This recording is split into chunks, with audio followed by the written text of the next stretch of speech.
வணக்கம், என் பெயர் தர்ஷினி.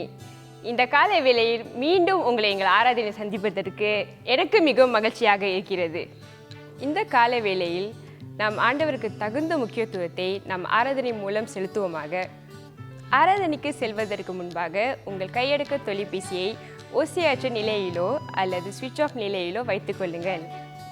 நீங்கள் தனி நபராக இந்த ஆராதனையில் கலந்து கொண்டால் உங்கள் ஹெட்ஃபோன்ஸ் அல்லது இயர்ஃபோன்ஸை பயன்படுத்தி கொள்ள கேட்கிறோம்.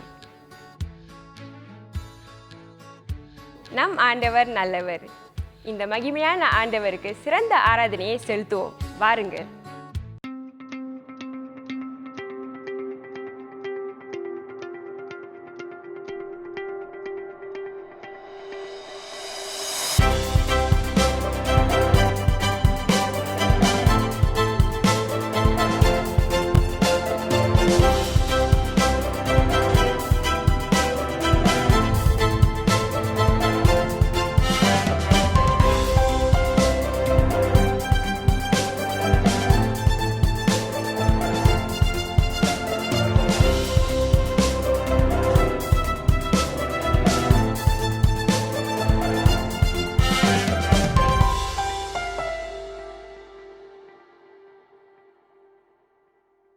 கர்த்தராகிய இயேசு கிறிஸ்துவின் இனிய நாமத்தில் உங்கள் யாவரையும் நாங்கள் வரவேற்கிறோம்.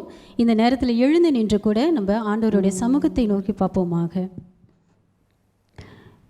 நம்மை ஒவ்வொரு நாளும் காத்த தேவன் இந்த நாளிலும் கூட செய்த நன்மைகளை எண்ணி கூட அவரை நாம் நோக்கி பார்த்து மனதார கூட நம் நன்றி சொல்லுவோமா?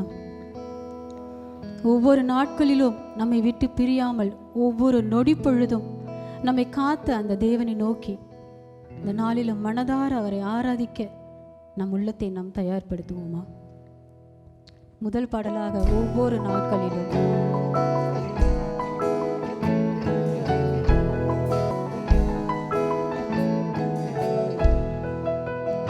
ஒவ்வொரு நாட்களிலும் பிரியாமல் கடைசி வரை ஒவ்வொரு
என் அன்பு சகோதர சகோதரிகளே, இந்த காலை வேளையில் நம் கர்த்தருடைய சமூகத்துக்கு முன்பாக இருக்கிறோம் என்று அறிந்து புரிந்துணர்வோடு அவருடைய சமூகத்திலே வருவோமாக.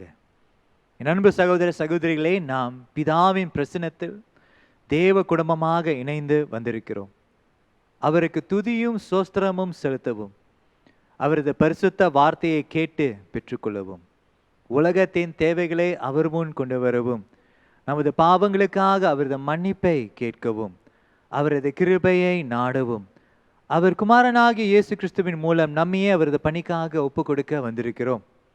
தேவனுடைய வார்த்தை இவனமாய் சொல்லியிருக்கிறது, நமக்கு பாவமில்லை என்போமானால் நம்மை நாமே வஞ்சிக்கிறவர்களாய் இருப்போம், சத்தியம் நமக்குள் இராது. நம்முடைய பாவங்களை நாம் அறிக்கையிட்டால் பாவங்களை நமக்கு மன்னித்து எல்லா அநியாயத்தையும் நீக்கி நம்மை சுத்திகரிப்பதற்கு அவர் உண்மையும் நீதியும் உள்ளவராய் இருக்கிறார். இந்த வேளையிலே நம் ஆண்டவருடைய சமூகத்துக்கு முன்பாக வந்து இந்த ஜெபத்தை, பாவ அறிக்கையின் ஜெபத்தை சபையாக குடும்பமாக நாம் இணைந்து ஜெபம் செய்வோமாக. சர்வ வல்லமையுள்ள தேவனே, எங்கள் பரமபிதாவே, உமக்கு விரோதமாகவும் எங்கள் அயலாருக்கு விரோதமாகவும் நினைவினாலும் வார்த்தையினாலும் செயலினாலும் தீமையானவைகளை செய்ததினாலும் அறியாமையினாலும் பலவீனத்தினாலும் செய்த எங்களுடைய எல்லா பாவங்களுக்காகவும் மெய்யாய் மனஸ்தாபப்பட்டு மனம் திரும்புகிறோம். எங்களுக்காக மரித்த உம்முடைய குமாரன் இயேசு கிறிஸ்துவின் மூலம் எங்களுடைய கடந்த கால பாவத்தை மன்னித்து உம்முடைய நாம மகிமைக்காக நாங்கள் புதுவாழ்வுடன் உம்மை சேவிக்க கிருபை செய்தருளும். ஆமென். என் அன்பு சகோதர சகோதரியே, ஒருவேளை உன்னுடைய பாவத்தை அறிக்கை செய்த பொழுதிலும் உன் இருதயத்திலே ஒரு கேள்வி எழும்பினால், ஆண்டவர் என்னை மன்னித்து விட்டாரா இல்லையா என்று எழும்பினால், இந்த வார்த்தைகள் தாமே உனக்கு ஒரு நிச்சயத்தை கொடுப்பதாக. தமிழத்தில் உண்மையாய் மனம் திரும்புகின்ற யாவரையும் மன்னிக்கின்ற சர்வ வல்லமையுள்ள தேவன் நம்முடைய கர்த்தராகிய இயேசு கிறிஸ்துவின் மூலம் உங்களுக்காக இறங்கி உங்கள் பாவங்கள் எல்லாவற்றையும் மன்னித்து அவைகளிலிருந்து உங்களை விடுதலையாக்கி சகல நன்மைகளிலும் உங்களை உறுதிப்படுத்தி நிலைநிறுத்தி உங்களை நித்திய ஜீவக்கரையில் சேர்ப்பாராக. ஆமென். நம் யாவருமே இந்த வேளையிலே எழுந்து நின்று விடுதலையோடு மன்னிக்கப்பட்ட ஜனமாக நம் ஆண்டவரை துதித்து ஆராதிப்போமாக. வாருங்கள். கேருபீன் சேராபீன்கள் என்ற பாடலை பாடிக்கூட நம் ஆண்டவரை ஆராதிப்போமாக.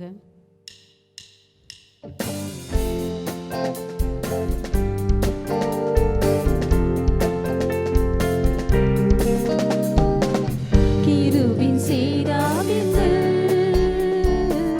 ஓய்வின்றி உம்மை போற்றுவே, பூலோக திருசபையெல்லாம் ஓய்வின்றி உம்மை போற்றிட. கேருபீன் சேராபீன்கள் ஓய்வின்றி உம்மை போற்றுவே, பூலோக திருசபையெல்லாம் ஓய்வின்றி உம்மை போற்றிட. நீர் பரிசுத்தர், பரிசுத்தர், பரிசுத்தர், எங்கள் பரலோக ராஜாவே. இந்த வானம் பூமி உள்ளோர்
தவிர வேறொரு விருப்பமில்லை. இன்றும் உம்மோடு வாழ என்னை உமக்காய் தெரிந்தெடுத்தீர். இன்றும் உம்மோடு வாழ என்னை உமக்காய் தெரிந்தெடுத்தீர். நீர் பரிசுத்தர் பரிசுத்தர் பரிசுத்தர் எங்கள் பரலோக ராஜாவே. இந்த வானம் பூமியுள்ள யாவும் உந்தன் நாமத்தை உயர்த்தீர். பரிசுத்தர் நீர் பரிசுத்தர் பரிசுத்தர் பரிசுத்தர் எங்கள் பரலோக ராஜாவே. இந்த வானம் பூமியுள்ள யாவும் உந்தன் நாமத்தை உயர்த்தட்டுமே. நீர் பரிசுத்தர் பரிசுத்தர் பரிசுத்தர் பரிசுத்தர் எங்கள் பரலோக ராஜாவே. இந்த வானம் பூமியுள்ள யாவும் உந்தன் நாமத்தை உயர்த்தட்டுமே. உந்தன் நாமத்தை உயர்த்தட்டுமே. உந்தன் நாமத்தை உயர்த்தட்டுமே. ஓ ஹalleluya. இந்த பரிசுத்த தேவனை நாம் உயர்த்துவோம். இந்த வருகிற ராஜாவை கூட நம் மனதார கூட ஆராதிப்போமாக. ஓ ஹalleluya.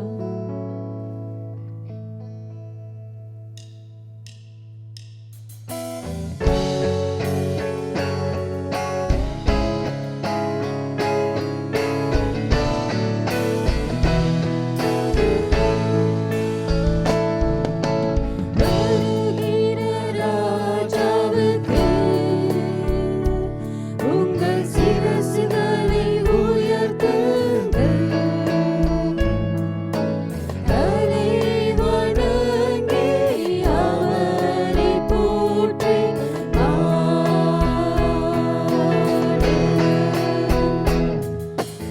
அவரின் மாட்சிமைக்கு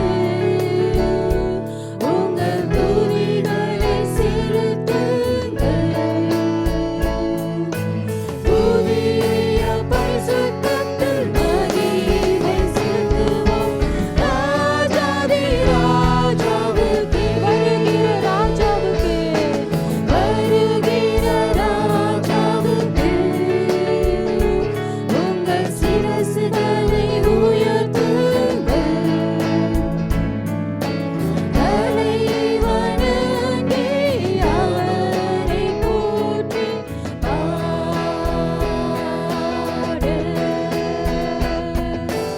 அவரின் மாட்சிமைக்கு உங்கள் துதிகளை செலுத்துங்கள். புதிய பரிசுத்தத்தில் மகிமை செலுத்துவோம். ராஜாதி ராஜாவுக்கே மாட்சிமை மாட்சிமை போற்றி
ஆண்டவரே, நீர் பரிசுத்தர், பரிசுத்தர், பரிசுத்தர்.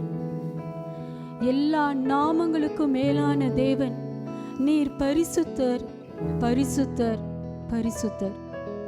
ஆண்டவரே, உம்முடைய நாமத்தை தொழுது கொள்ள, உம்முடைய நாமத்தை ஆராதிக்க ஆண்டவரே நீர் கொடுத்த வாய்ப்புக்காக உமக்கு நாங்கள் நன்றி செலுத்துகிறோம். இந்த நாளிலும் கூட ஆண்டவரே, எங்கள் மத்தியில் நீர் இருப்பதற்காக உமக்கு நாங்கள் நன்றி செலுத்துகிறோம்.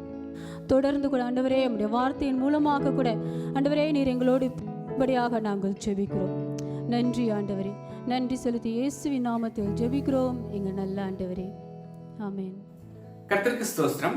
இன்று பிரசங்கத்திற்கென்று எடுத்துக்கொள்ளப்பட்ட வேத பகுதி மத்தேயு எழுதின சுவிசேஷம் 22வது அதிகாரம் வசனங்கள் 34 46 வரை வாசிக்கப்படும். புதிய ஏற்பாட்டில் பக்கம் 35. மத்தேயு எழுதின சுவிசேஷம் 22வது அதிகாரம் வசனங்கள் 34 46 வரை வாசிக்கப்படும். அவர் சதுசேயரை வாயடைத்தார் என்று பரிசேயர் கேள்விப்பட்டு அவரிடத்தில் கூடி வந்தார்கள். அவர்களில் நியாயசாஸ்திரி ஒருவன் அவரை சோதிக்கும்படி, போதகரே, நியாயப்பிரமாணத்திலே எந்த கற்பனை பிரதானமானது என்று கேட்டான். இயேசு அவனை நோக்கி, உன் தேவனாகிய கர்த்தரிடத்தில் உன் முழு இருதயத்தோடும் உன் முழு ஆத்துமாவோடும் உன் முழு மனதோடும் அன்பு கூறுவாயாக. இது முதலாம் பிரதான கற்பனை. இதற்கு ஒப்பாயிருக்கிற இரண்டாம் கற்பனை என்னவென்றால், உன்னிடத்தில் நீ அன்பு கூறுவது போல பிறனிடத்திலும் அன்பு கூறுவாயாக என்பதே. இவ்விரண்டு கற்பனைகளிலும் நியாயப்பிரமாணம் முழுமையும் தீர்க்க தரிசனங்களும் அடங்கியிருக்கிறது என்றார். பரிசேயர் கூடியிருக்கையில் இயேசு அவர்களை நோக்கி, கிறிஸ்துவை குறித்து நீங்கள் என்ன நினைக்கிறீர்கள்? அவர் யாருடைய குமாரன் என்று கேட்டார். அவர் தாவீதின் குமாரன் என்றார்கள். அதற்கு அவர், அப்படியானால் தாவீது பரிசுத்த ஆவியினாலே அவரை ஆண்டவர் என்று சொல்லியிருக்கிறது எப்படி? நான் உம்முடைய சத்துருக்களை உமக்கு பாதப்படியாக்கி போடும் வரைக்கும் நீர் என்னுடைய வலது பார்சத்தில் உட்காரும் என்று கர்த்தர் என் ஆண்டவரோடே சொன்னார் என்று சொல்லியிருக்கிறானே. தாவீது அவரை ஆண்டவர் என்று சொல்லியிருக்க அவனுக்கு அவர் குமாரனாய் இருப்பது எப்படி என்றார். அதற்கு மாறுதரமாக ஒருவனும் அவருக்கு ஒரு வார்த்தையும் சொல்லக்கூடாதிருந்தது. அன்று முதல் ஒருவனும் அவரிடத்தில் கேள்வி கேட்க துணியவில்லை. ஆமீன். இது தேவனுடைய வசனம். தேவனுக்கு ஸ்தோத்திரம். என் அன்பு சகோதர சகோதரிகளே, இந்த வேளையிலே நாம் ஜெபம் செய்வோமாக. ஆண்டவரே, இந்த காலை வேளையிலே நீர் எங்களோடு விசேஷமாக பேசும்படியாக ஜெபிக்கிறோம். இந்த வார்த்தைகள் தாமே எங்களுடைய இருதயத்தின் ஆழத்திலே ஆழமாக பதிந்து கிரியை செய்து கனி கொடுக்கும்படியாக எங்களே உம்முடைய அன்புள்ள கரத்திலே ஒப்புவிக்கிறோம். நீர் பேசுவீராக, எங்களை வழிநடத்துவீராக. இயேசு கிறிஸ்துவின் நாமத்திலே ஆமென். This morning I want to share with you from scripture on the topic of motivation. இந்த காலை வேளையிலே தேவனுடைய வார்த்தையின் அடிப்படையில் இருந்து ஊக்கம் என்று சொல்லக்கூடிய தலைப்பிலிருந்து உங்களிடத்தில் பிரசங்கிக்கும்படியாக இருக்கிறேன். என்ன அல்லது யார் உங்களை ஊக்குவிக்கிறார்கள்? What or who motivates you? My dear brothers and sisters, we are all motivated by something or someone in life. நாம் அனைவரும் வாழ்க்கையிலே ஏதோ ஒரு காரியத்தினால் அல்லது ஒருவரால் ஊக்குவிக்கப்படுகிறோம். It may be a particular goal that motivates us to achieve something in life. ஒருவேளை ஒரு இலக்குக்காக நாம் அதை அடையும்படியாக ஊக்குவிக்கப்படலாம், அல்லது ஒரு நபர் நம்முடைய வாழ்க்கையிலே முன்னேறி செல்லும்படியாக நம்மை ஊக்குவிக்கலாம். It may be a particular goal that motivates us to achieve something in life that motivates us. Or it may be a person or a group of people who motivate us to move forward in life, cheering us on. But Jesus reminds us that as children of God, we are to be motivated by the love of God towards us and by the love for God. ஆனால் அன்பு சகோதர சகோதரிகளே, இயேசு நமக்கு ஞாபகப்படுத்தக்கூடிய காரியம் என்னவென்றால், ஆண்டவர் நம் மீது உள்ள அன்பினாலும் நாம் ஆண்டவர் மீது உள்ள அன்பினால ஊக்குவிக்கப்பட வேண்டும் என்று இயேசு தன்னுடைய வார்த்தையிலிருந்து நமக்கு ஞாபகப்படுத்துகிறார். இந்த நவீனமான சுறுசுறுப்பான வாழ்க்கை முறையில வாழ்ந்து கொண்டிருக்கின்ற நாம் அநேக வேளையிலே நம்மை ஊக்குவிக்கக்கூடிய காரியம், நம்மை ஊக்குவிக்கக்கூடியவர்கள் யார் என்று அறியாமலே வாழ்க்கையை வாழ்ந்து கொண்டு வரலாம். In our busy lifestyle, in our modern lifestyle, we can go about living without thinking too much about who or what is motivating us.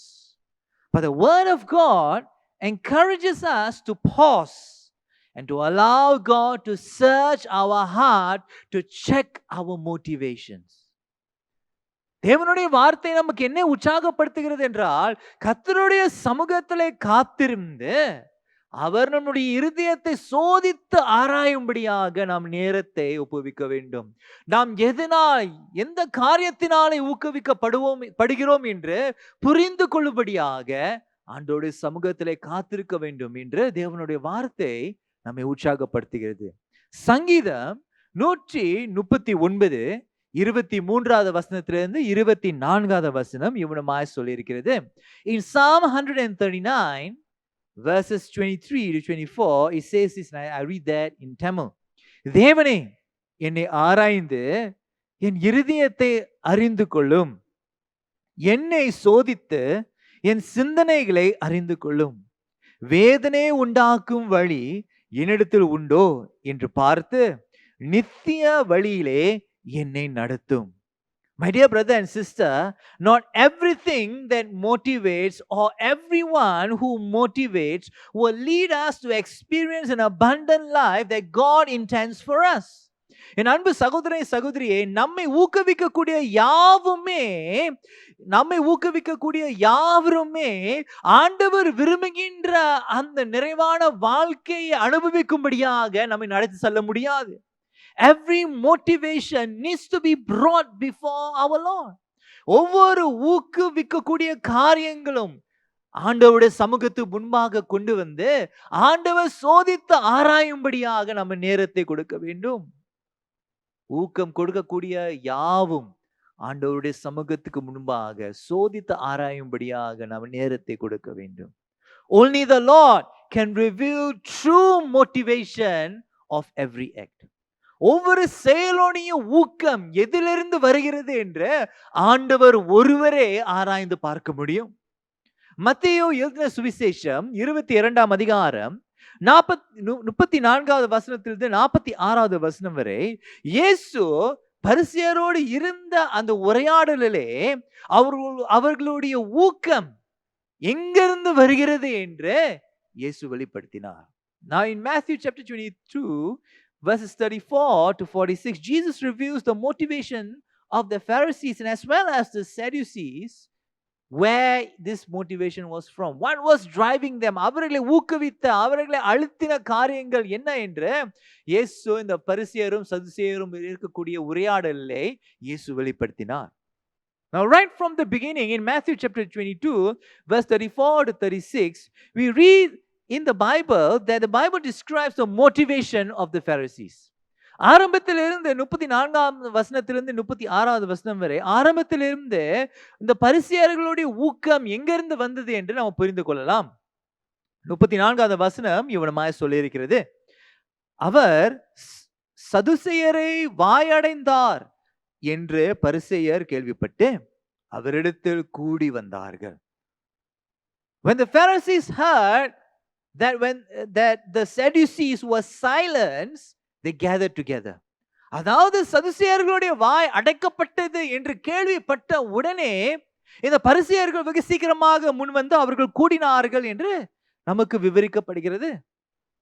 Seeing that the Sadducees had failed in testing Jesus, the Pharisees now sent one from their own to test Jesus. சதுசேயர்கள் இயேசுவை அவருடைய பேச்சினை தடுமாற செய்யும்படியாக அவர்கள் வகை தேடின பொழுது அவர்கள் தோல்வி அடைந்த பொழுது அதை கண்டவுடனே இந்த பரிசேயர்கள் இப்பொழுது உடனடியாக ஒருவரை அனுப்புகிறார்கள். ஆகையால் அந்த பரிசேயருடைய ஊக்கம் எங்கிருந்து வந்தது என்று நம்ம புரிந்து கொள்ளலாம். The Pharisees' motivation seemed to come from two areas, twofold. ரெண்டு விதமான ஒரு ஊக்கம் வந்தது. ஒரு ஊக்கம் என்னவென்றால் சதுசேயர்கள் அவர்கள் தோல்வி அடைந்து விட்டார்கள். ஆகிய சதுசேயர்கள் தோல்வி அடைந்த உடனே நாம் அவர்களை விட மிக சிறப்பாக செய்வோம் என்று சொல்லி அதனாலே அவர்கள் ஊக்குவிக்கப்பட்டார்கள். Now the Pharisees were wanting to outdo the Sadducees in trying to trap Jesus. That was one of their, possibly could be one of their first motivation.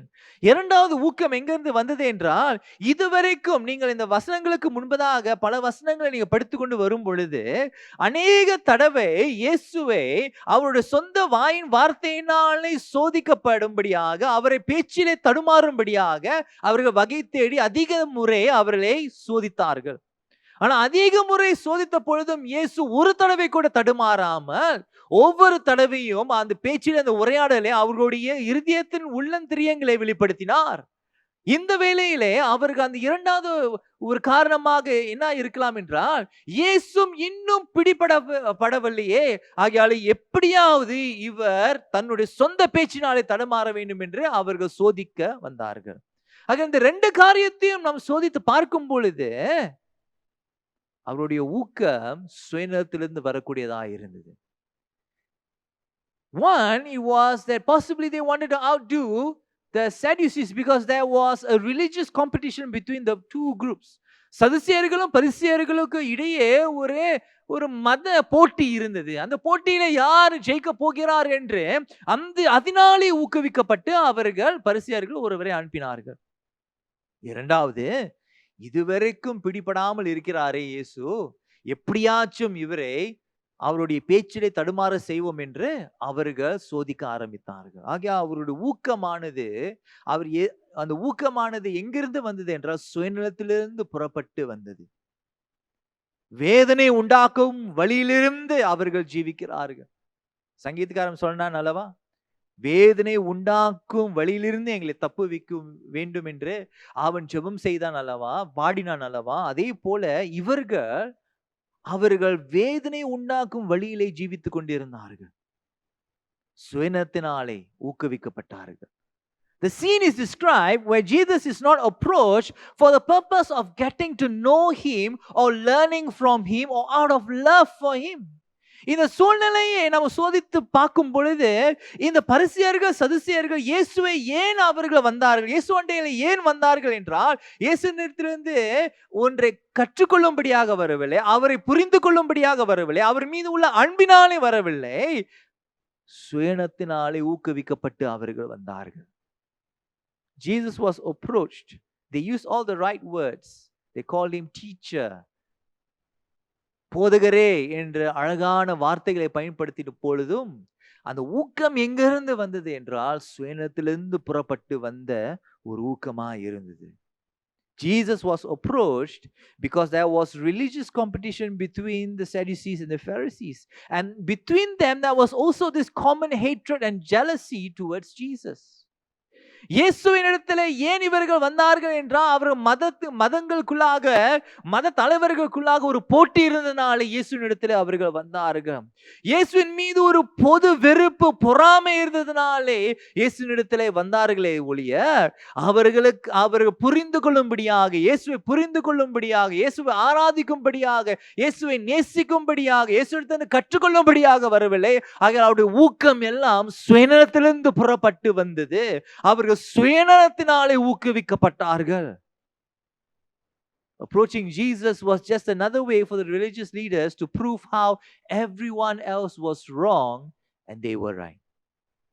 இந்த மத தலைவர்கள் ஏன் இயேசுவினிடத்திலே வந்தார்கள் என்றால், மற்ற யாவருமே தவறிலே இருக்கிறார்கள், அவர்கள் தான் சரியான காரியங்களை செய்து கொண்டிருக்கிறார்கள் என்று நிரூபிக்கும்படியாக, நியாயப்படுத்தும்படியாக இயேசுவினிடத்திலே அவர்கள் வந்தார்கள். ஆக சதுசேயர்கள் தோல்வி அடைந்து விட்டார்கள். இப்போது பரிசேயரில் ஒருவன் வருகிறான். அவன் என்ன கேட்கிறான் என்றால் 36வது வசனத்திலே, போதகரே, நியாய பிரமாணத்திலே எந்த கற்பனை பிரதானமானது என்று கேட்டான். Now one of the Pharisees came and asked, what is the greatest commandment in the law? இயேசு அதை விவரிக்கிறார். அவர் என்ன சொல்கிறார் என்றால் 37வது வசனத்திலே, இயேசு அவனை நோக்கி, உன் தேவனாகிய கர்த்தரிடத்தில் உன் முழு இருதயத்தோடும், உன் முழு ஆத்மாவோடும் உன் முழு மனதோடும் அன்பு கூறுவாயாக என்பதே என்று இயேசு அந்த பரிசேயனை பார்த்து சொல்கிறார். Jesus explains that the greatest commandment is to love God with everything that you have. உன்னில் இருக்கின்ற யாவையும் வைத்து ஆண்டவரை நேசிக்க வேண்டும் என்று இயேசு கற்றுக் கொடுக்கிறார். அப்படி என்றால் இந்த நேசத்துக்காக நீ மரிக்க நீ ஆயத்தமா இருக்க வேண்டும். For the love of God you should be willing to die for this love. And this love for God should drive every decision in your life. நீ ஆண்டவர் மீது உள்ள அந்த அன்பின் நிமித்தமாகவும் ஆண்டவர் உன் மீது உள்ள அந்த அன்பின் நிமித்தமாகவும் உன்னுடைய எல்லா தீர்மானமும் அந்த இடத்திலிருந்து ஊக்குவிக்கப்பட்டு தீர்மானங்களை செய்ய வேண்டும். இந்த அன்புக்காக இந்த அன்பை உணர்ந்த நீ இந்த அன்புக்காக நீ மரிக்க ஆயத்தமாய் இருக்க வேண்டும். அதுதான் அதனுடைய அர்த்தம்.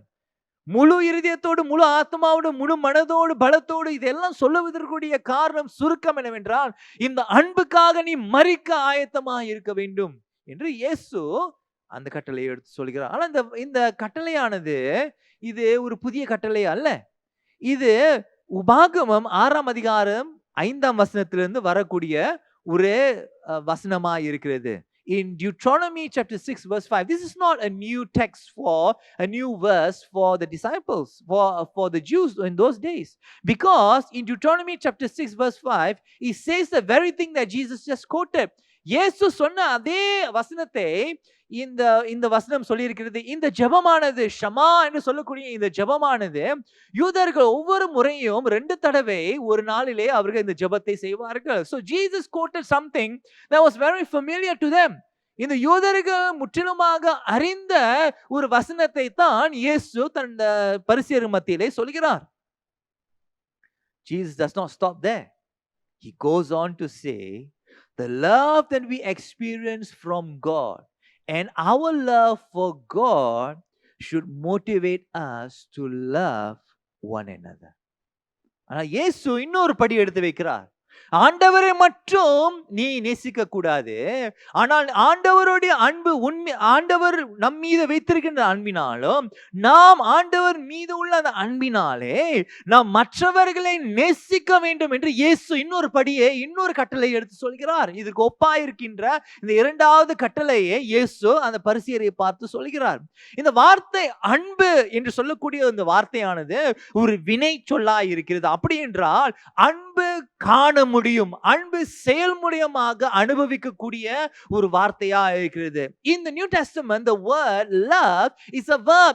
It can be seen, it can be experienced. It is not just words, mere words, I love you, Lord. But the words, I love you, Lord, should be seen in practical ways. And Jesus here says, the love for God and the love that you experience, the love of God that you experience in your life should drive you to do something for the person beside you. And who are the person beside us? The ones who are in need and the ones who are our enemies. இயேசு என்ன சொல்கிறார் என்றால், நாம் யாரை நேசிக்க வேண்டுமா? தேவையுள்ளவர்களை நேசிக்க வேண்டும். நேசிக்க வேண்டும் என்று சொல்லும்போது அந்த நேசமானது, நேசிக்க வேண்டும் என்ற வார்த்தையானது ஒரு வினை சொல்லா இருக்கும் பொழுது அந்த தேவைகளை சந்திக்க வேண்டும். உன்னுடைய எதிராளியை நேசிக்க வேண்டும். நேசிக்க வேண்டும் என்று சொல்லும் பொழுது அது செயல்முறையிலே காணப்பட வேண்டும் என்று இயேசு கற்றுக் கொடுக்கிறார். Now Jesus explains here that the love that you experience for God and the love that you have for God should drive you to meet the needs of those who are in need. Should drive you to love your enemies, and it should be seen in practical ways. Jesus explains that the love for God and the love for one another is the summary of every commandment in the Old Testament. இயேசு என்ன சொல்கிறார் என்றால், கட்டளைகளினுடைய சுருக்கம் இந்த 2 காரியங்களே அடங்கி இருக்கிறது. ஆண்டவருடைய அன்பை அனுபவித்து ஆண்டவர் மீது உள்ள அன்பின் நிமித்தமாக நாம் ஒருவர் நேசிக்க வேண்டும் என்று இயேசு கற்றுக் கொடுக்கிறார். ஆனால் இந்த 2 கட்டளைகள் பரிசேயர்களும் சதுசேயர்களும் ஊக்குவிக்கவில்லை. Now this is not what motivated the Sadducees and the Pharisees. They were motivated by their own selfish ambition. இந்த சதுசேயர்களும் பரிசேயர்களும் இந்த அன்பு, தேவனுடைய அன்பினாலே அவர்கள் ஊக்குவிக்கப்படவில்லை. ஆனா எதனாலே ஊக்குவிக்கப்பட்டார்கள் என்ற தன்னுடைய சுயநலத்தினாலே அவர்கள் ஊக்குவிக்கப்பட்டார்கள். Now Jesus through his teaching revealed the condition of their hearts. இயேசு இதை கற்றுக் கொடுக்கும் பொழுது இந்த சதுசேயர்களும் பரிசேயர்களுடைய இருதயத்தினுடைய நிலைமையை வெளிப்படுத்தினார். The actions were not motivated by the love of God or for the love of God. அவர்களுடைய செயலானது இந்த சோதிக்கின்ற அந்த செயலானது எதனால ஊக்குவிக்கப்பட்டது என்றால் சுயநலத்தினாலே. ஆண்டவர் அவர்கள் மீது உள்ள அன்பால், அவர்கள் ஆண்டவர் மீது உள்ள அந்த அன்பினாலே ஊக்குவிக்கப்படவில்லை. The actions were not motivated by the love of God and for the love of God. It was really something that had nothing to do with God. ஆனால் ஆண்டவருக்கும் சம்பந்தம் இல்லாத ஒரு காரியத்தை செய்து கொண்டிருந்தார்கள். சுயநலத்திலிருந்து வந்த ஒரு காரியம். Then Jesus goes on to ask the religious leaders a question. இயேசு அதன் பிறகு இந்த மத தலைவர்களை பார்த்து ஒரு கேள்வியை கேட்கிறார். இந்த மத தலைவர்களுக்கு இந்த கேள்வியை கேட்கும் பொழுது இந்த மத தலைவர்கள் சரியான மறு உத்தரவு கொடுக்கக்கூடிய ஒரு சூழ்நிலையா இருந்தது. Now it was a golden opportunity, my dear brothers and sisters, that when Jesus asked this question to the Pharisees and the Sadducees, it was an opportunity for them to respond rightly before God. இயேசு 41வது வசனத்தில் 46வது வசனம் வரை இந்த மேசியா வருகின்ற ராஜாவை குறித்து ஒரு கேள்வியை கேட்கிறார். The Pharisees assumed that they knew everything about every knowledge concerning the coming Messiah. இந்த வருகின்ற ராஜா, அதாவது தேவன் ஒரு ராஜாவை அனுப்ப போகிறார் என்ற அந்த யூதர்கள் பொதுவாக அறிந்து கொண்டிருந்தார்கள். ஆகையால் இந்த மத தலைவர்கள் இந்த காரியத்திலே மிக சிறப்பாக அவர்களால் பதில் கொடுக்க முடியும். ஆனால் இயேசு இந்த வருகின்ற ராஜாவை குறித்து இந்த கேள்வியை கேட்கிறார். அவரே அந்த ராஜாவா இருந்து ஆனா அவர்களால் அதை பார்க்க முடியவில்லை. ஏனென்றால் அவர்களுடைய இருதயத்தினுடைய கடினத்தின் நிமித்தமாக இருந்த போதிலும் இயேசு இந்த கேள்வியை அவர்களிடத்துல கேட்கிறார். அந்த வருகின்ற ராஜாவை குறித்த ஒரு வேத வசனத்தை குறித்து அவர் பேசிக் கொண்டிருக்கிறார். ஆனால் இவர்களோ அதற்கு பதில் கொடுக்காமல் இருந்தார்கள். Now when Jesus questioned them about the word of God, they could not explain the scripture to Jesus. Now this was an opportunity for the leaders to pause their actions and to consider the motivations of their hearts. இந்த கேள்வி கொடுக்க முடியாத நிலைமையிலே இந்த பரிசேயர்களுக்கு கொடுக்கப்பட்ட ஒரு வாய்ப்பு என்னவென்றால் கர்த்தருடைய சமூகத்தில் காத்திருந்து மனம் திரும்பி சரியான மறு உத்தரவு கொடுக்கக்கூடிய ஒரு வாய்ப்பா இருந்தது. ஆனால் வருத்தமான காரியம் என்னவென்றால் அது நடைபெறவில்லை. Sadly, that opportunity was squandered. That opportunity was missed because the heart was not motivated by the love of God and for the love of God. It was motivated by selfish ambition. என் அன்பு சகோதர சகோதரிகளை, ஏன் அவர்கள் மறு உத்தரவு கொடுக்கவில்லை என்று தெரியுமா? ஏனென்றால் அவர்களை ஊக்குவித்தது ஆண்டவருடைய அன்பு இல்லை, ஆண்டவர் மீது உள்ள அன்பு இல்லை. அவர்களை ஊக்குவித்தது தன்னுடைய சொந்த சுயநலமாய் இருந்தது. My dear brothers and sisters, this morning I want to ask you this question, and it's actually a very serious question. What or who motivates you? என் அன்பு சகோதர சகோதரிகளே, இந்த காலை வேளையிலே மிக முக்கியமான ஒரு கேள்வியை கேட்கிறேன். யார் என்ன உங்களை ஊக்குவிக்கிறது?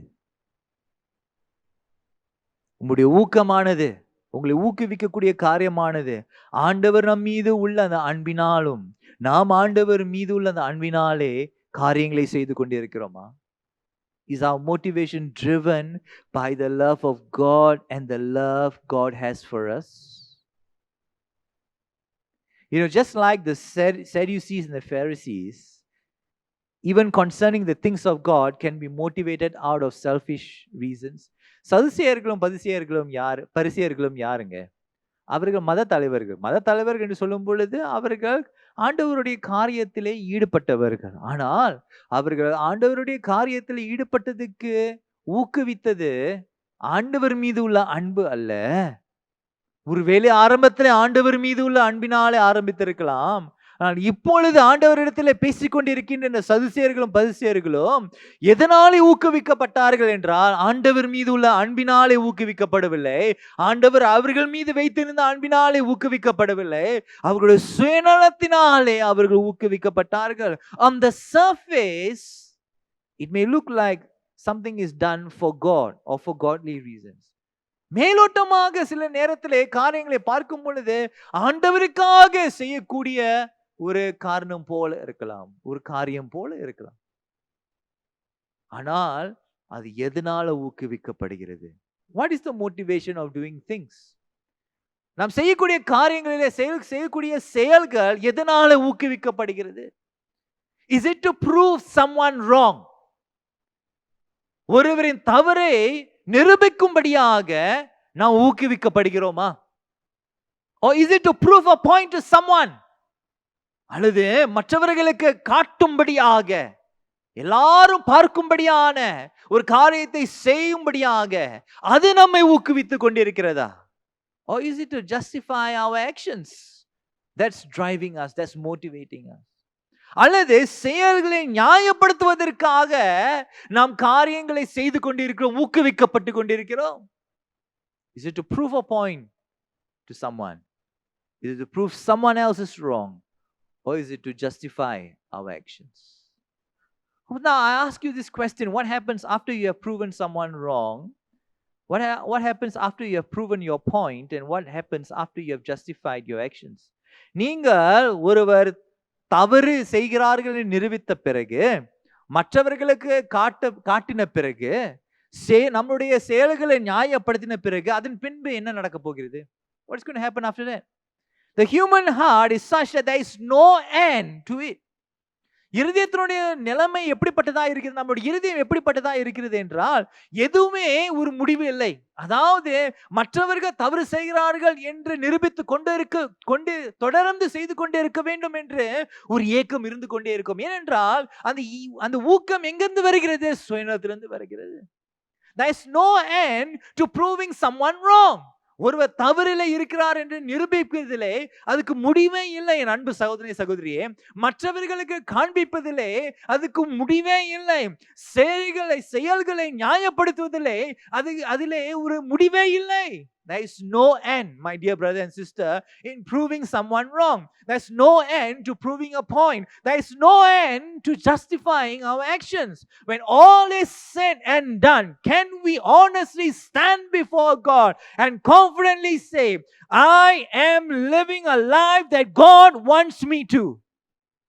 எல்லாம் செய்த பிறகு ஆண்டவருடைய சமூகத்துக்கு முன்பாக நின்று என் ஆண்டவர் விரும்புகின்றதை நான் செய்து கொண்டிருக்கிறேன் என்று தைரியமாய் சொல்ல முடியுமா? Can God be justified? Can God be glorified by selfish ambition? ஆண்டவர் நம்முடைய சுயநலத்தினாலே அவர் மகிமை அடைய முடியுமா? My dear brother and sister, do our actions reveal love for God and love for others? என் அன்பு சகோதர சகோதரியே, நம்முடைய செயல்கள் ஆண்டவர் மீது உள்ள அன்பினால், நாம் ஆண்டவர் நம் மீது உள்ள அந்த அன்பினாலும் நாம் ஆண்டவர் மீது உள்ள அன்பினாலே செய்து கொண்டிருக்கிறோமா? நாம் மற்றவர்களை நேசிக்கிறோமா? விசேஷமாக தேவை உள்ளவர்களை நேசிக்கிறோமா? அவர்களுடைய தேவைகளை கண்டும் காணாதது போல நடந்து கொண்டிருக்கிறோமா? அது அன்பு இல்லை. என் அன்பு சகோதர சகோதரியே, புதிய ஏற்பாட்டிலே, வேதத்தின் அடிப்படையிலே புதிய ஏற்பாட்டிலே அன்பு என்று சொல்லும் பொழுது அது வினைச்சொல். அப்படி என்றால் பார்க்க முடியும், அதை அனுபவிக்க முடியும், அது செயலிலே காணப்பட முடியும். In the New Testament, the word love is a verb. It can be seen, it can be experienced, it can be put into practice. And is that love shown to someone in need in practical ways? Are we loving our enemies in practical ways. நம்முடைய எதிராளிகளை செயல்முறையிலே அவர்களை நேசிக்கிறோமா? அல்லது வெறும் வாயின் அளவிலே என்னுடைய எதிராளியை நேசிக்கிறேன் என்று சொல்கிறோமா? My dear brother and sister, if we are living in deep dissatisfaction, it can be an indication that we have been motivated by the wrong things or by the wrong people. என் அன்பு சகோதர சகோதரியே, திருப்தி இல்லாத ஒரு வாழ்க்கையை நீ வாழ்ந்து கொண்டிருப்பாயானால் அது ஒரு எண்ணிக்கையா இருக்கிறது. நாம் தவறான காரியத்தினாலும் தவறான நபர்களினாலும் ஊக்குவிக்கப்பட்டிருக்கிறோம். இந்த காலை வேளையிலே நீ ஆண்டவரிடத்தில் திரும்புவாயா? இன்னும் எத்தனை நாட்கள் தான் உன்னுடைய செயலை நீ நியாயப்படுத்தி கொண்டிருப்பாய்? இன்னும் எத்தனை நாட்கள் தான் நீ மற்றவர்களை குறை சொல்லிக் கொண்டிருப்பாய்? இன்னும் எத்தனை நாட்கள் தான் நீ மற்றவர்கள் காண்பிக்கக்கூடிய விதத்திலே நீ காரியங்களை செய்து கொண்டே இருப்பாய்? உன்னுடைய ஊக்கம் எங்கிருந்து வருகிறது? Where is your motivation? Where does it come from? Does it come from a place to show people that they are wrong? To prove a point, to justify our actions? All of this comes from a very selfish place. இவையெல்லாம் சுயநலத்திலிருந்து வரக்கூடிய ஒரு காரியமாக இருக்கிறது. எவனமாக இயேசு அந்த போதனையை கற்றுக் கொடுத்த நிமித்தம் அவர்கள் மனம் திரும்புவதற்கு ஒரு வாய்ப்பை அவர் கொடுத்தாரோ, அதே போல என் அன்பு சகோதர சகோதரிகளே, இந்த காலை வேளையில ஆண்டவர் நமக்கு ஒரு வாய்ப்பு கொடுக்கிறார். நம்மை சோதித்து ஆராயக்கூடிய ஒருவர் தான் இந்த உலகத்திலே இருக்கிறார். அவருடைய சமூகத்தில் நம்ம காத்திருப்போமா? And this is an opportunity for us to turn to our Heavenly Father. Just as Jesus gave an opportunity to the Pharisees and the Sadducees to turn to Him, will you turn to the Lord and ask Him to change your heart? உன் இருதயத்தை மாற்றும்படியாக, உன் இருதயத்தை ஊக்குவிக்கக்கூடிய காரியத்தை விட்டு தேவன் மீது உள்ள அந்த அன்பினாலும் தேவனுடைய அன்பினாலும் நீ ஊக்குவிக்கப்படுவதற்கு நீ இடம் கொடுப்பாயா? Or will you be like the religious leaders who squandered a golden opportunity to turn to the Lord? அல்லது மத தலைவர்கள் தனக்குள்ளாக போட்டி போட்டுக்கொண்டு சுயநலத்தினாலே செயல்பட்டு கொண்டு இருந்த மத தலைவர்களை போல அந்த வாய்ப்பை இழக்க போகிறோமா? Turn to the Lord, my dear brothers and sisters. என் அன்பு சகோதரனே சகோதரியே, நீ ஆண்டவரிடத்தில் திரும்பி வா. அவர் மட்டும்தான் நம்முடைய இருதயத்தை மாற்றக்கூடியவராக இருக்கிறார். Only the Lord can change our heart, my dear brother and sister. No matter how hard we try, no matter how hard we put in effort each day to change our heart, the heart can only be changed by the one who made it. என் அன்பு சகோதர சகோதரிகள், அநேக வேளையிலே நம்முடைய சொந்த முயற்சியினாலே நம்முடைய இருதயத்தை மாற்றும்படியாக நாம் செயல்பட்டு கொண்டிருக்கிறோம். ஆனால் என் அன்பு சகோதர சகோதரியே, இருதயத்தை மாற்றக்கூடியவர் இருதயத்தை உண்டாக்கினவர் மட்டும்தான். அவரிடத்திலே நாம் அர்ப்பணம் செய்வோமா? Shall we surrender to Him this morning? Because the heart is highly deceptive. நம்முடைய இருதயமானது அதிக வஞ்சனை நிறைந்ததாய் இருக்கிறது. அந்த காரியங்களிலே அந்த இருதயத்தை சோதித்து ஆராயக்கூடியவர் மத்தியிலே நம்முடைய இருதயத்தை ஆண்டவரிடத்திலே ஒப்புவிப்போமா? Shall we surrender our heart to our Lord? The Lord desires that you live an abundant life, not a highly dissatisfied life. நீ திருப்தி இல்லாத ஒரு வாழ்க்கையை வாழ்வதற்காக ஆண்டவர் உன்னை அழைக்கவில்லை, ஆனால் ஜீவனை கொடுக்கவும் ஜீவன் பரிபூர்ணமாய் அனுபவிக்கும்படியாக தான் இயேசு உலகத்துக்கு வந்தார். நீ ஆண்டவரை பின்பற்றி கொண்டு திருப்தி இல்லாத ஒரு வாழ்க்கையை வாழ்ந்து கொண்டிருப்பாயானால் என் அன்பு சகோதரனே சகோதரி, ஆண்டவரிடத்தில் திரும்பி வருவாயாக.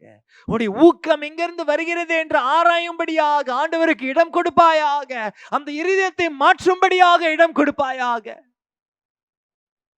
If you are living a highly dissatisfied life, I urge you, my dear brother and sister, to turn to the Lord. Only He can bring abundance in life. God did not call you to live a dissatisfied life, but God called you to live a life, abundant life. And God calls you to offer Him your heart. He may search the motivation behind every action. ஒவ்வொரு செயலினுடைய ஊக்கம் எங்கிருந்து வருகிறது என்று சோதித்து ஆராயும்படியாக உன்னுடைய இருதயத்தை ஆண்டவரிடத்தில் ஒப்புவிப்பாயா?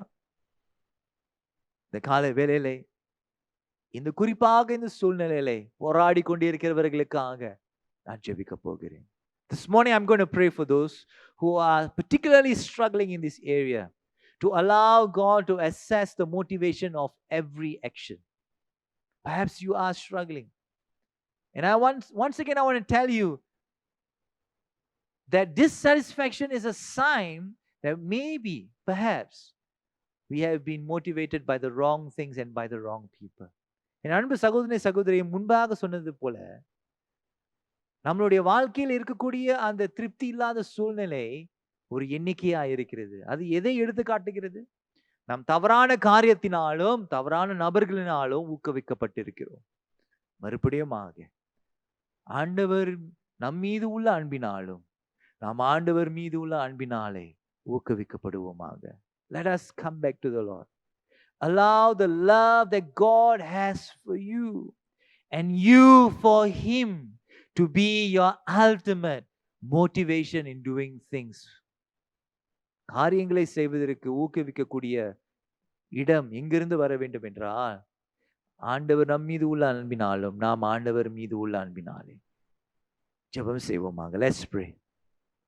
ஆண்டவரே, திருப்தி இல்லாத வாழ்க்கையை வாழ்ந்து கொண்டிருக்கிற என் அன்பு சகோதர சகோதரிக்காக நான் ஜெபிக்கிறேன். தன்னுடைய செயல்களை நியாயப்படுத்துவதற்காக செயல்களை செய்திருக்கின்ற காரியங்களை நீ அறிந்திருக்கிறேன். மற்றவர்கள் தவறிலே இருக்கிறார்கள் என்று நிரூபிக்கும்படியாக அநேக காரியங்கள் செய்தும், மற்றவர்களுக்கு காட்டும்படியாக செயல்களை செய்து காட்டின பிறகும் அதிகமான ஒரு திருப்தி இல்லாத ஒரு வாழ்க்கையை வாழ்ந்து கொண்டிருக்கிற அன்பு சகோதர சகோதரிக்காக நான் ஜெபிக்கிறேன். ஆண்டவரே, இந்த காலை வேளையிலே அவர்கள் தன்னுடைய இருதயத்தை மண்டையிலே ஒப்புவிக்கும் பொழுது நீ விசேஷித்த விதத்திலே சோதித்து ஆராய்ந்து வெளிப்படுத்தி நீதியின் பாதையிலே இவர்களை நடத்தும்படியாக ஜெபிக்கிறேன். எதெல்லாம் ஆண்டவரே இவர்களை பிடித்து கொண்டிருந்ததோ, எந்த சுயநலமானது இவர்களை பிடித்து கொண்டிருந்ததோ, அதெல்லாம் உடைக்கப்பட்டு கர்த்தருக்காக மட்டுமே வாழ, கர்த்தர் மீது உள்ள அந்த அன்பினாலும் கர்த்தர் நீர் இவர்கள் மீது உள்ள அன்பினாலும் ஊக்குவிக்கப்பட்டு காரியங்களை செயல்படும்படியாக இவர்களை நடத்தும்படியாக ஜெபிக்கிறேன். இந்த காலை வேளையிலே இந்த செய்தியை கேட்டுக்கொண்டு அழுந்து கொண்டிருக்கின்ற அன்பு சகோதர சகோதரிக்காக நான் ஜெபிக்கிறேன். ஆண்டவரே, நீ இருதயத்தை மாற்றக்கூடிய தேவனா இருக்கிறீர். என்னுடைய இருதயத்தினுடைய அதிருப்தியை நீ அறிந்திருக்கிறீர். திருப்தி இல்லாத நிலைமையை அறிந்திருக்கிறீர். உம்முடைய வார்த்தை சொல்லியிருக்கின்ற வண்ணமாக நீ ஜீவனை கொடுக்குவதற்கு மட்டும் வரவில்லை, அது பரிபூர்ணமாக அனுபவிக்கும்படியாகவும் நீ கொடுக்க வந்திருக்கிறீர். ஆகையால் ஆண்டவரே, அன்பு சகோதர சகோதரிக்காக ஜெபிக்கிறேன். திருப்தி இல்லாத வாழ்க்கையானது திருப்தி நிறைந்த ஒரு வாழ்க்கையாக மாறும்படியாக ஜெபிக்கிறேன். அன்பினாலே நீர் இவர்கள் மீது உள்ள அன்பினாலும் இவர்களும் மீது உள்ள அன்பினாலும் ஊக்குவிக்கப்பட்டு திருப்தி உள்ள நிறைவுள்ள ஒரு வாழ்க்கையை வாழ இவர்களுக்காக ஜெபிக்கிறேன். இன்றைக்கு செய்த அந்த தீர்மானமானது வாழ்நாள் முழுவதும் ஒப்பு கொடுக்கப்பட்ட ஒரு வாழ்க்கையை வாழ நீர் உதவி செய்யும்படியாக ஜெபிக்கிறேன். ஆண்டவரே, இயேசு கிறிஸ்துவின் நாமத்திலே ஆமென். இந்த வேளையிலே நாம் யாவருமே எழுந்து நின்று நம்மளுடைய இறுதி பாடலை பாடி இந்த ஆராதனையை ஒரு முடிவுக்குள் கொண்டு வருவோம். கடைசி பாடலாக கூட இயேசு ராஜா முன்னே செல்கிறார் என்ற பாடலை நம்ம பாடுவோம்.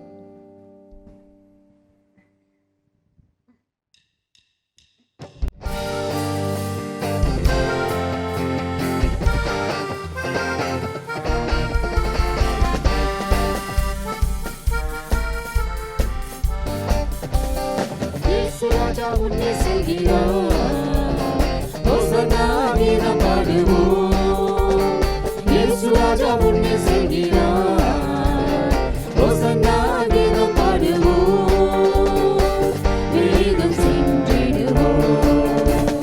ஹோசன்னா ஜெயமே, ஹோசன்னா ஜெயமே, ஹோசன்னா ஜெயம் நமக்கே, ஹோசன்னா ஜெயம் நமக்கே.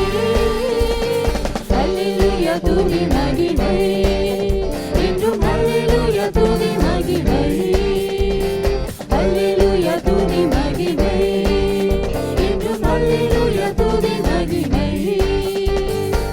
இயேசு ராஜா எங்கள் ராஜா, இயேசு ராஜா எங்கள் ராஜா, என்றென்றும் போற்றிடுவோம். ஹோசன்னா ஜெயமே, ஹோசன்னா ஜெயமே, ஹோசன்னா ஜெயம் நமக்கே, ஹோசன்னா ஜெயம் நமக்கே. துன்பங்கள் சூழ்ந்து வந்தாலும், தொல்லை கஷ்டங்கள் தேடி வந்தாலும், துன்பங்கள் சூழ்ந்து வந்தாலும், தொல்லை கஷ்டங்கள் தேடி வந்தாலும், பயமுமில்லை கலக்கமில்லை, பயமுமில்லை கலக்கமில்லை, கர்த்தர் நம்முடனே. ஹோசன்னா ஜெயமே, ஹோசன்னா ஜெயமே, ஹோசன்னா ஜெயம் நமக்கே, ஹோசன்னா ஜெயம் நமக்கே.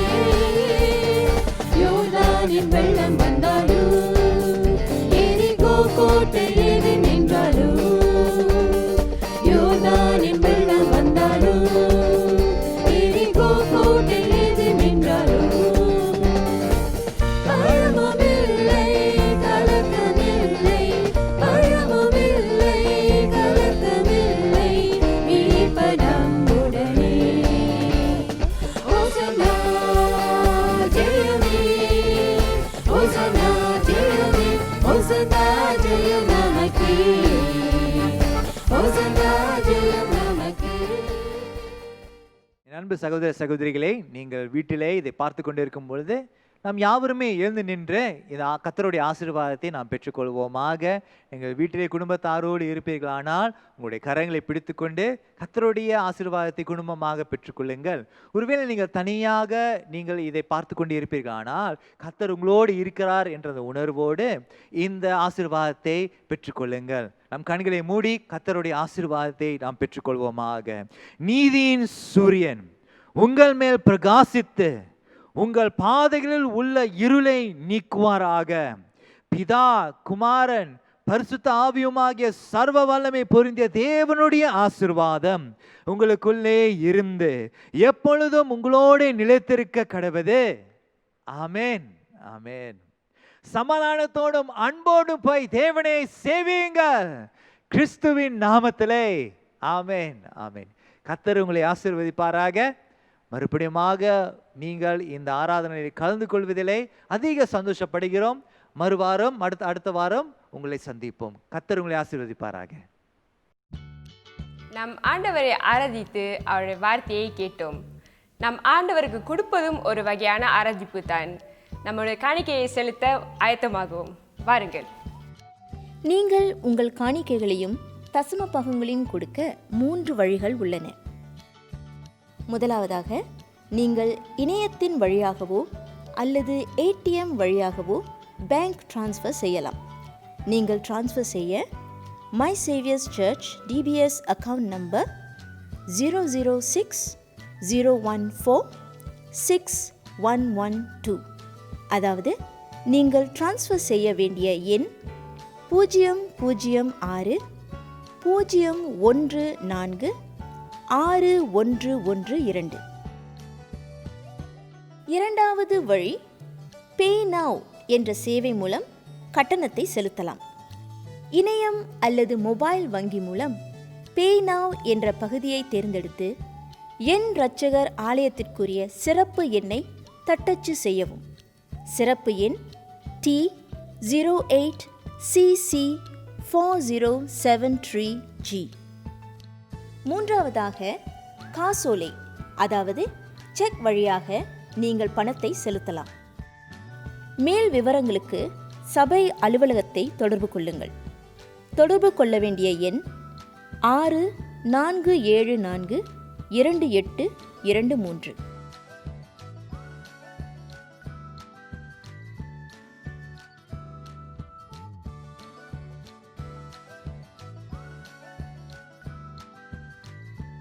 இந்த ஆராதனை உங்களுக்கு ஆசீர்வாதமாக இருந்திருக்கும் என்று நாங்கள் நம்புகிறோம்.